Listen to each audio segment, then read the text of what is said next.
Bonjour les amis, j'espère que vous allez bien. Alors bien, la dernière fois, donc hier nous avons parlé de la joie. La joie et la joie, ce qui est très important dans la joie, c'est que cette simra, eh bien, elle n'est pas naturelle. Dans le sens, c'est qu'elle vient directement d'Hachem, mais nous, en tant qu'animal, en tant qu'humain, eh bien, on doit se forcer. On doit se forcer à sourire, on doit se forcer à rire, et surtout, dans les moments où on ne veut pas. Surtout dans les moments où on est très fatigué. Surtout dans les moments où on aurait envie tout simplement, mais c'est de ne faire aucun effort. Parce que quand on va chercher cet effort, eh bien cet effort, on va la chercher du centre du ventre. On va vraiment la chercher, vraiment du centre du ventre. Et qu'est-ce qu'il nous dit par rapport à ça? Le récit nous enseigne ensuite que la puissance divine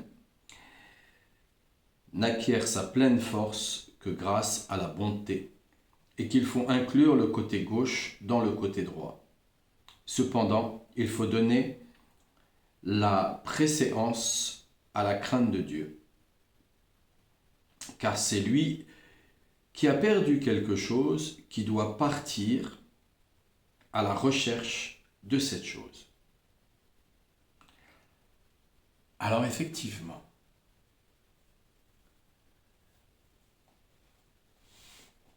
lorsqu'on se sent très fatigué, lorsque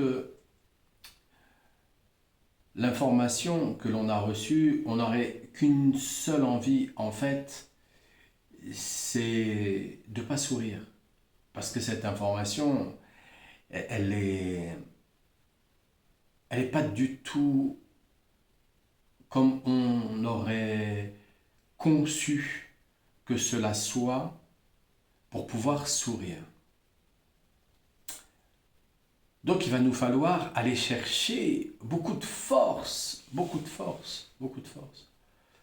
Et cette force, elle vient d'en dessous du nombril, elle est là, elle est très très présente. Elle est dans une région de notre corps qui se trouve juste deux doigts, de cette manière-là. On prend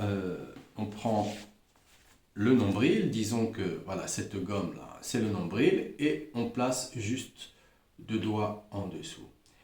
Et la force, elle se trouve juste deux doigts en dessous du nombril. Elle est là, présente, parce que cette force, elle arrive directement du périnée. Il y a toute cette force-là qui est dans le périnée, et elle est là, elle est dans cet endroit-là. Elle ne va pas plus haut, en fait. Elle va vraiment pas plus haut. Elle va vraiment pas plus haut. Quand on veut la faire monter beaucoup plus haut dans les autres parties du corps, il y a des respirations pour ça. Il y a des méthodes de chant aussi, le chant, la danse. C'est pour ça que chanter, danser, taper des mains permet d'activer l'énergie et de la faire monter au plus haut. Et donc, quand on va commencer à la faire circuler au-dessus du nombril, chez les Indiens de l'Inde, ils appellent ça le deuxième chakra. Et donc on va faire circuler l'énergie au-dessus de cet endroit, on va la faire remonter. Eh bien, elle va venir équilibrer le côté gauche et le côté droit du corps dès qu'elle arrive au niveau du cœur. Alors, ce n'est pas le cœur cardiaque, c'est pas cette région-là en fait, c'est pas le cœur cardiaque. C'est vraiment dans l'axe ici, quand on prend ici à cet endroit, donc on a la poitrine de chaque côté, et on prend vraiment ici, là, dans cet endroit, et il y a comme une espèce de léger c'est pas un creux, c'est légèrement incurvé parce qu'en dessous, on aurait le plexus, là c'est plus un creux, mais plus haut que le plexus, c'est légèrement incurvé. Et c'est là la région du cœur qui vient équilibrer les deux côtés, le côté gauche et le côté droit. Et donc, il écrit que il faut donner la préséance à la crainte de Dieu. Et donc, comme la crainte de Dieu, elle, comme je vous expliquais, elle est déjà c'est suivre la Torah, donc le mode d'emploi qu'il nous a donné pour vivre sur la terre et faire en sorte de ne pas être assujetti de la nature et assujetti des planètes, mais se positionner au-dessus. Donc pour pouvoir se positionner au-dessus, on va étudier la Torah. Et de plus, cette crainte, en fait, c'est à un moment donné, on sent vraiment petit. C'est-à-dire qu'on vient lâcher toute possibilité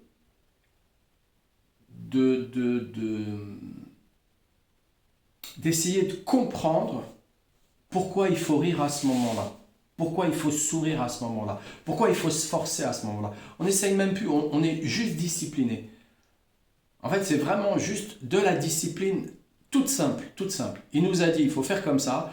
Et bien parce qu'on a la Emouna, on fait comme ça.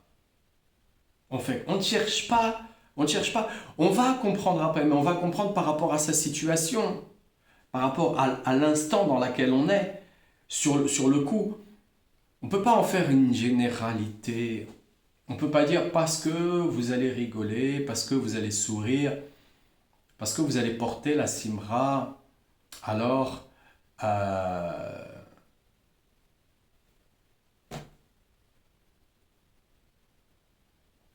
ne peut pas. On peut pas donner une généralité.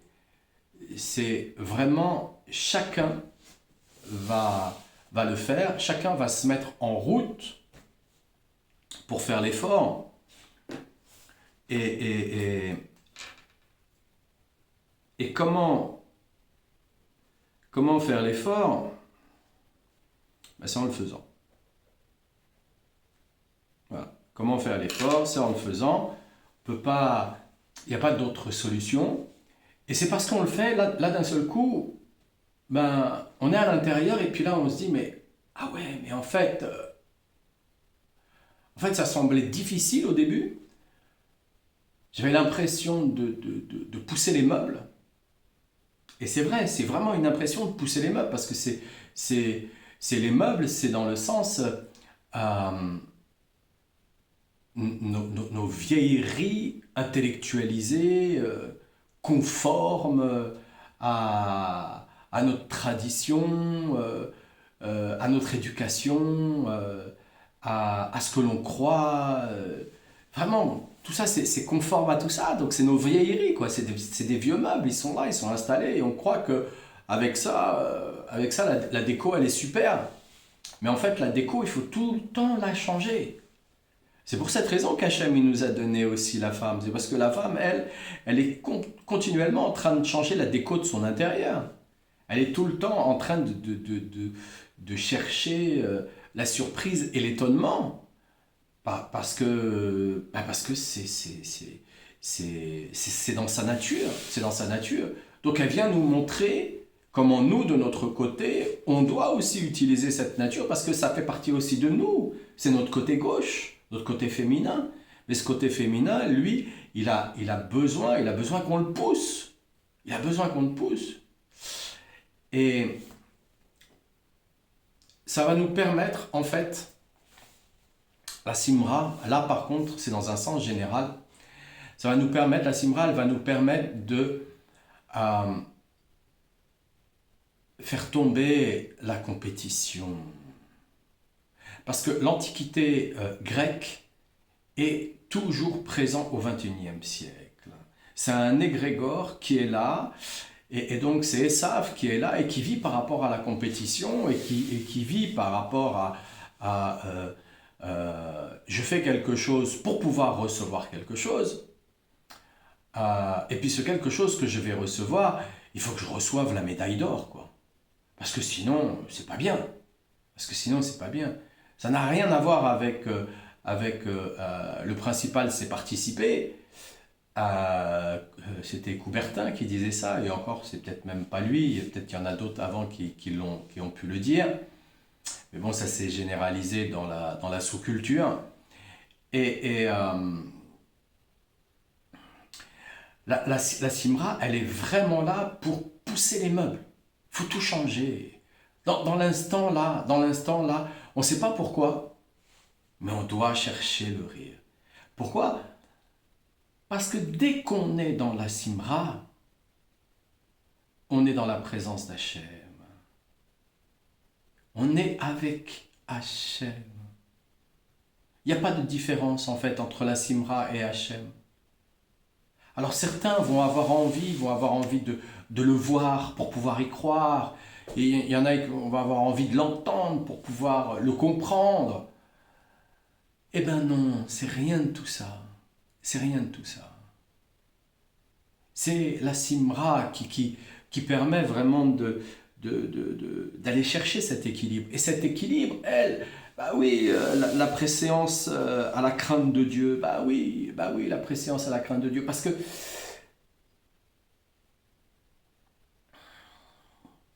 on considère que tout ce que l'on vit, tout ce qu'on est en train de vivre, eh bien, Hachem nous l'envoie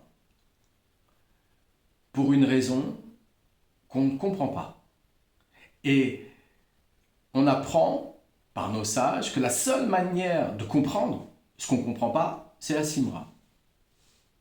Pourquoi on s'en prive? Pourquoi on s'en prive? Parce qu'on est sadomasochiste?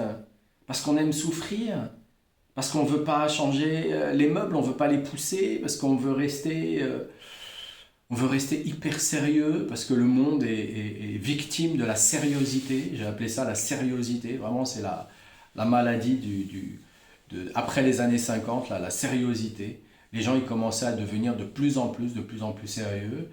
Et puis ensuite, ils ont été inventés l'humour de spectacle pour que, puisque vous êtes très très sérieux, alors vous allez payer et il y a une personne qui va vous faire rire.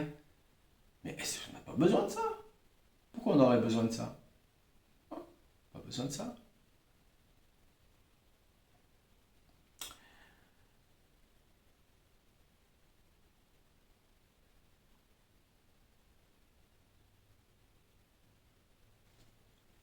Voilà, car c'est lui qui a perdu quelque chose qui doit partir à la recherche de cette chose.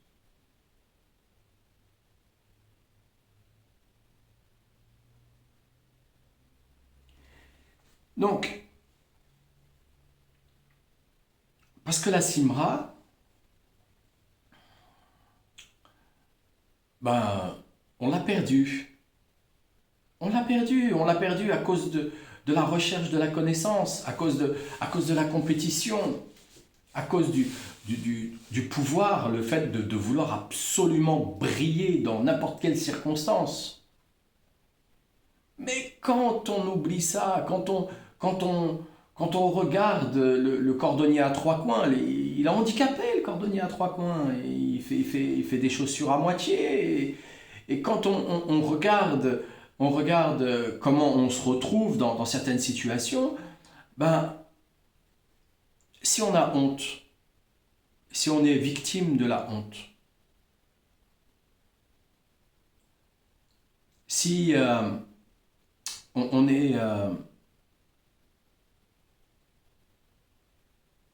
on est victime de l'humiliation,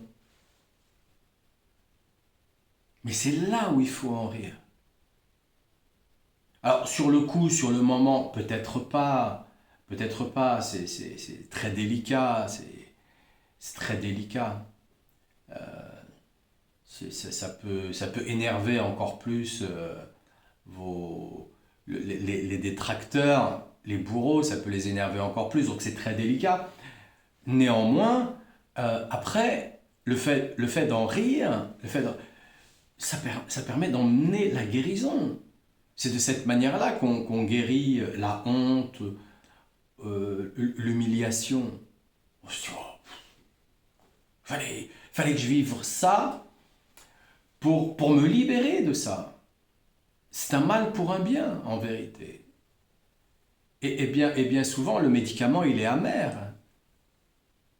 Et il est très rarement sucré, le médicament. Il est surtout amer. Donc, et voilà, il part à la recherche de quelque chose. Il part à la recherche du rire. Il doit se forcer. Il doit se forcer. Hein? Ou sinon, on va nous dire quoi? On va nous dire que, ah bah oui, on rigole que quand on se brûle. Ah non, pas du tout. Pas du tout. Donc on doit se forcer voilà, pour, euh, pour ne pas arrêter de le rechercher. Dès qu'on trouve que sur son visage, on n'est pas en train de sourire, c'est là où on doit se forcer. C'est là où on doit se forcer. Hein, comme on dit généralement, souriez, vous êtes filmé. Bah, aujourd'hui, dans les rues, voilà, c'est monnaie courante. Donc, la chose simple, c'est de sourire. Parfois, c'est pas forcément sourire avec les lèvres. C'est un sourire au niveau des yeux. Il y a un regard qui est souriant. Il y a un regard qui est vivifiant. Et même si on est fatigué, ben, on peut avoir ce regard qui est souriant et ce regard qui est vivifiant. Donc, c'est ce qu'ont dit nos sages dans le traité de Kiddushin, car c'est la nature de l'homme de rechercher la femme qui lui est promise. Eh oui, eh oui, eh oui.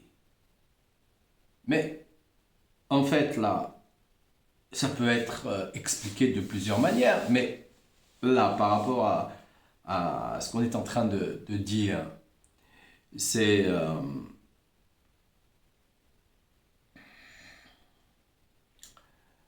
c'est trouver sa partie féminine en soi-même, celle qui va faire que on ne va pas arrêter de bouger les meubles. On va se réveiller le matin et chaque matin, on va se dire qu'est-ce que je vais vivre de nouveau aujourd'hui? Comment je vais faire en sorte de me dépasser aujourd'hui? Et tous les jours, on va chercher le dépassement avec soi-même. Ça n'a rien à voir avec la compétition, ça a juste à voir avec le fait de garder la simra et de pousser les meubles. Voilà ce que ça a à voir. Voilà ce que ça a à voir.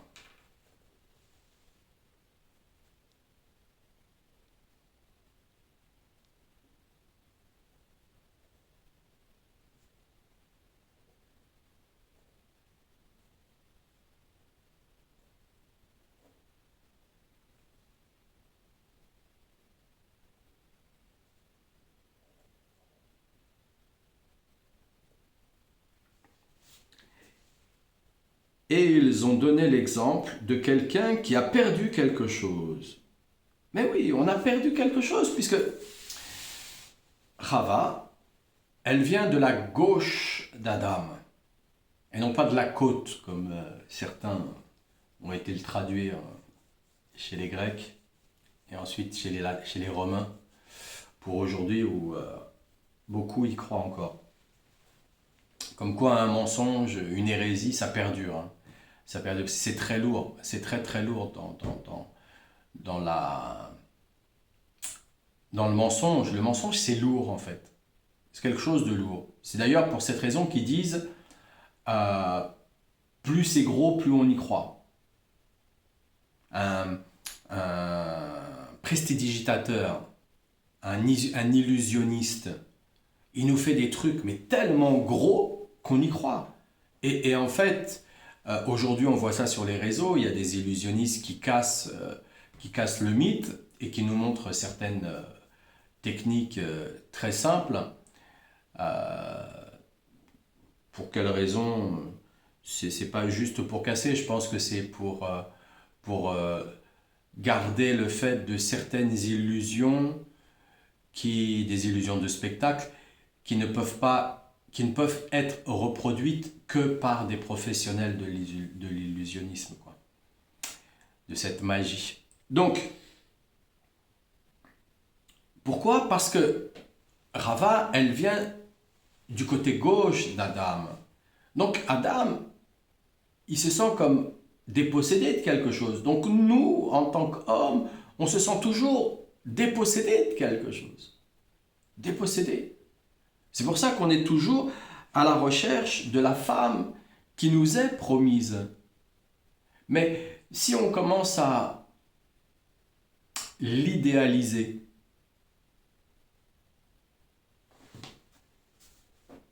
est-ce qu'on peut vivre avec un idéal dans un monde comme le nôtre? C'est exactement comme chercher la perfection dans cette société qui est totalement imparfaite. Le monde est parfait, mais la société en elle-même est totalement imparfaite. Donc, chercher la perfection là-dedans, c'est impossible. Donc, on va juste se perdre, c'est tout. On va courir après des chimères. Ce qui veut dire que l'amour est apparenté à l'homme et la crainte à la femme, ce qui est connu de tous.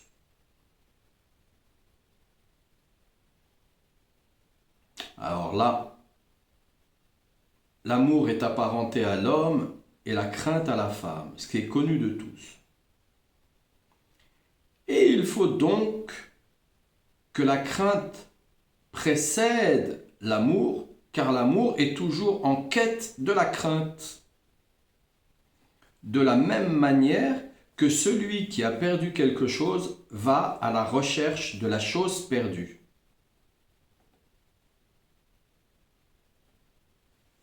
Là, l'amour est apparenté à l'homme et la crainte à la femme. Et donc, donner la préséance à la crainte de Dieu. Donc là, on pourrait interpréter ça. Et la meilleure façon d'interpréter cela, c'est que pour pouvoir, je dis d'une manière imagée, c'est surtout des images avec lesquelles je vais l'expliquer là maintenant. Mais pour pouvoir monter vers Dieu, il va nous falloir aller chercher le féminin qui est en nous et l'équilibrer avec le masculin. Donc le masculin étant l'amour, le féminin étant la crainte, on va devoir les associer tous les deux, et en les associant tous les deux, on va pouvoir monter vers Dieu. Auquel cas, la porte ne s'ouvre pas. Dans une correspondance anatomique, et donc totalement physiologique, parce que je préfère amener cela à de la pratique, plutôt que à une recherche théorique de compréhension. Car la recherche théorique de compréhension peut nous amener aussi à de la rigueur, en croyant que nous avons raison par rapport à notre déduction. Alors que si on essaye de pratiquer ce que l'on a déduit, on s'apercevra à un moment donné que c'est... Allez, pour être gentil, c'est 50-50. Mais on n'en est pas sûr. Vraiment pas sûr. Donc, on va devoir commencer déjà par garder le plus possible notre énergie sexuelle. Donc, de ne pas la dépenser autrement que dans un rapport pour faire un enfant.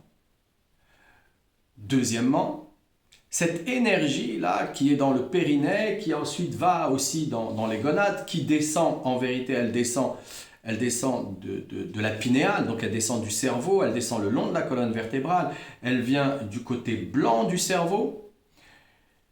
C'est pour ça qu'au final, chez l'homme, ça sort blanc. Et donc cette partie-là, c'est pour ça qu'il faut la préserver. Il faut la préserver parce que c'est une source de vie. Et comme c'est une source de vie, c'est une source d'intelligence. Et comme c'est une source de vie et d'intelligence, en vérité, c'est elle qui nous mène vers l'évolution. L'utiliser de manière n'importe comment, comme on le voit couramment dans le XXe siècle, dans le XXIe siècle, on le voit couramment, mais si on était né avant, on aurait pu aussi le voir aussi couramment, puisque à l'époque de Rabbeinu, il y avait cette ville de Pétersbourg où c'était une ville totalement dissolue. Donc on peut le voir, on peut voir que ça a toujours existé avec ces endroits totalement dépravés. Et donc cette énergie-là, lorsqu'on la fait passer au-dessus du ventre, donc déjà pour la faire passer au-dessus du ventre, il faut aller la chercher. Donc on va la chercher dans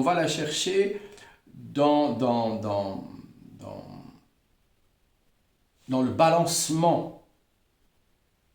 On va la chercher dans le balancement parce qu'on veut qu'elle monte. On veut qu'elle monte. Donc on va travailler avec comment on appelle ça? L'attraction terrestre. Et donc, comme on va la travailler avec l'attraction terrestre, on va aller chercher dans le balancement, on la fait circuler, on commence à la faire circuler, on commence à la faire bouger. Parce que là, dans ces moments-là, on est en connexion avec Hachem. Dès qu'on se retrouve dans le balancement, on est en connexion avec Hachem. Mais ceci dit, on peut aussi être en connexion avec Hachem sans balancer. Néanmoins, on doit commencer par le balancement. Avant d'y arriver, ça demande une certaine maîtrise. Donc, pour en revenir là, cette énergie-là, elle commence à monter le long de la colonne vertébrale. Donc elle passe dans une zone où il y a le Yetzer Hara. Il y a le Yetzer Hara. C'est cette zone qui est en référence, je reprends une référence des Indiens de l'Inde, le troisième chakra, qui est en référence avec le Yetzer Hara. C'est l'ego, c'est la zone de l'ego. L'ego, il est là à l'intérieur de ça. C'est pour ça que l'homme qui a mangé est beaucoup plus calme que l'homme qui a faim. Ou comme on dit, il est beaucoup plus concentré que l'homme qui a faim. Ventre creux n'a pas d'oreille, comme on dit. Donc, l'énergie, elle monte le long de la colonne vertébrale, elle vient au niveau du cœur, comme je vous ai expliqué, c'est entre la poitrine, elle vient au niveau du cœur, elle l'ouvre, elle crée un équilibre entre le côté masculin et féminin. Pourquoi? Parce que dans le cœur, il y a un côté masculin, il y a un côté féminin, il y a un côté gauche, un côté droit. Il y a ce côté gauche qui est très, très, très déséquilibré. Très déséquilibré, autant chez la femme que l'homme, il est très déséquilibré. Mais si ce n'est, il est plus déséquilibré chez l'homme que chez la femme.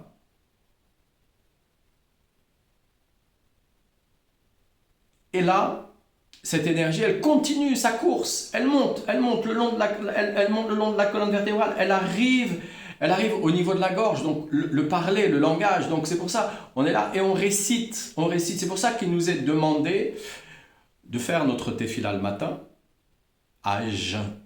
C'est important d'être à jeun. Donc quand on a tenu un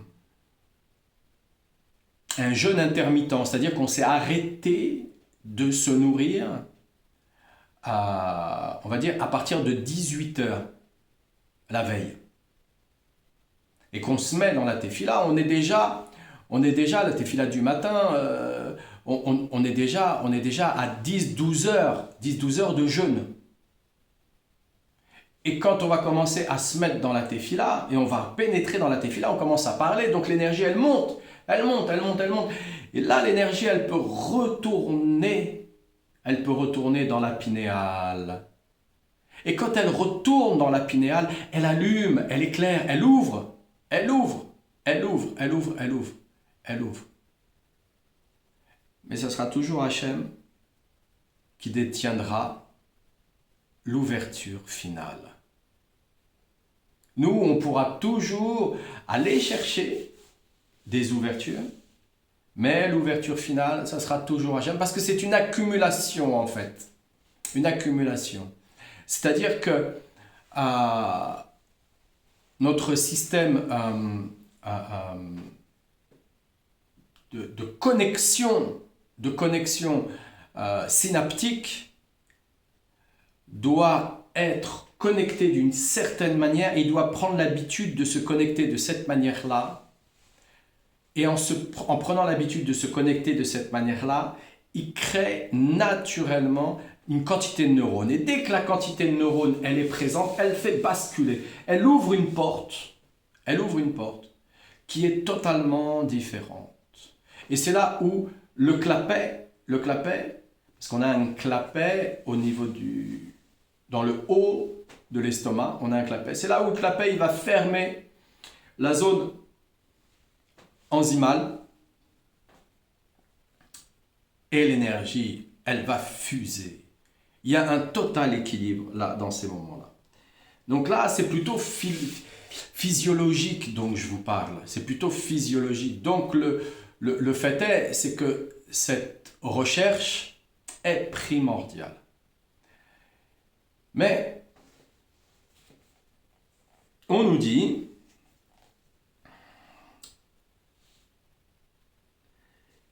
la crainte est à la femme et l'amour est apparenté à l'homme. Donc si on nous dit la crainte est à la femme et qu'on nous dit que Rabbeinu, il nous dit que la préséance, c'est la crainte de Dieu, ça veut dire que la femme, elle est déjà en Dieu. Elle est déjà en Hachem. La femme n'a pas besoin d'évolution. La femme, elle a besoin de se guérir. Elle a besoin de se guérir mentalement. C'est pour ça qu'on lui demande expressément d'apprendre la halakha et la pudeur féminine. Parce que quand une femme est guérie de cet ordre-là, le reste est totalement parfait. Qui est-ce qui donne la vie après Hachem? La femme. La femme, tout ce qui est féminin, tout ce qui est femelle sur la terre, donne la vie. Donne la vie. Donc, Hachem, il a créé la vie de cette manière-là. Mais malheureusement, depuis le XXe siècle et depuis, non pas la libération de la femme, mais ça a commencé un peu avant, ça a commencé au XIXe siècle, ça a commencé avec la révolution industrielle. La femme a commencé à être touchée par l'orgueil de l'homme.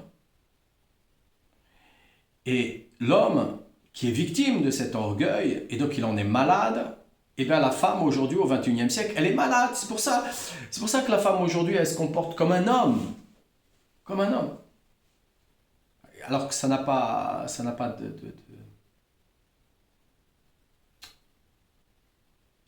sens. Si ce n'est qu'ils veulent l'état profond, il veut l'extermination de tout ça.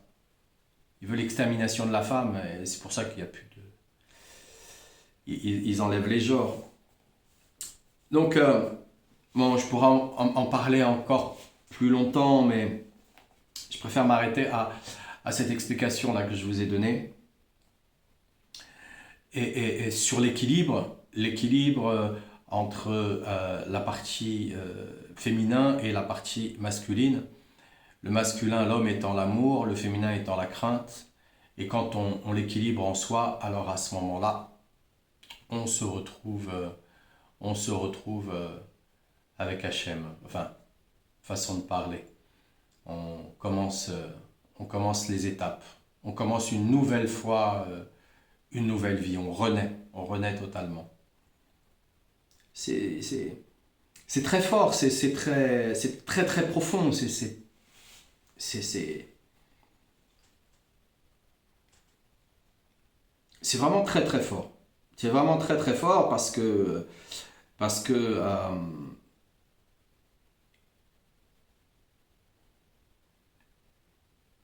que c'est expliqué avec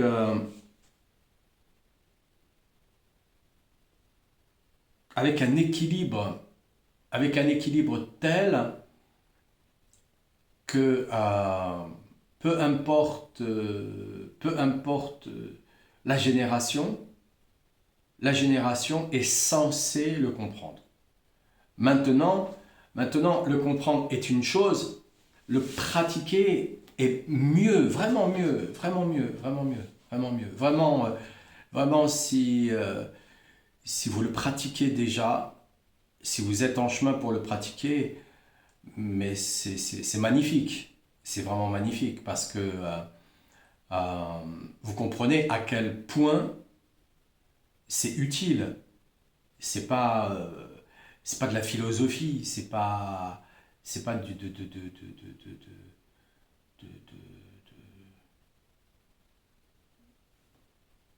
de ces choses-là qui vous racontent que vous allez faire ceci, vous allez faire cela, et puis voilà, vous allez ouvrir une connexion avec votre glande pinéale, et puis vous allez vivre des choses, et vous allez même vous guérir.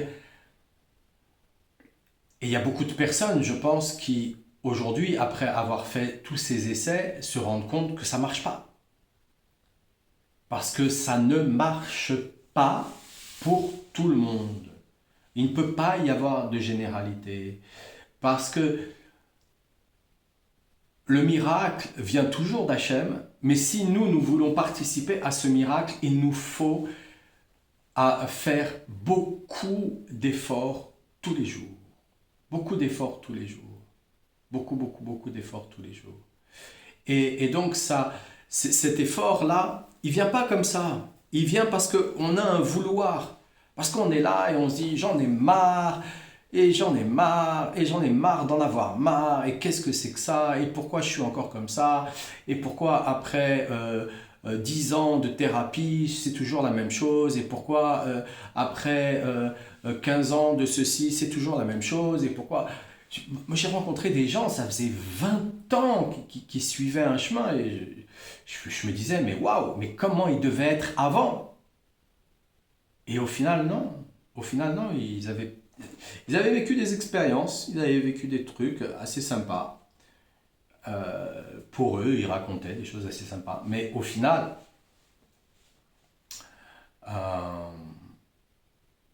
pas une implication et donc pas quelqu'un qui vit vraiment ce qu'il dit et qu'il dit ce qu'il vit. Alors que c'est comme ça qu'il nous veut. Je vous souhaite une excellente journée, plein de bonnes nouvelles et je vous dis à demain.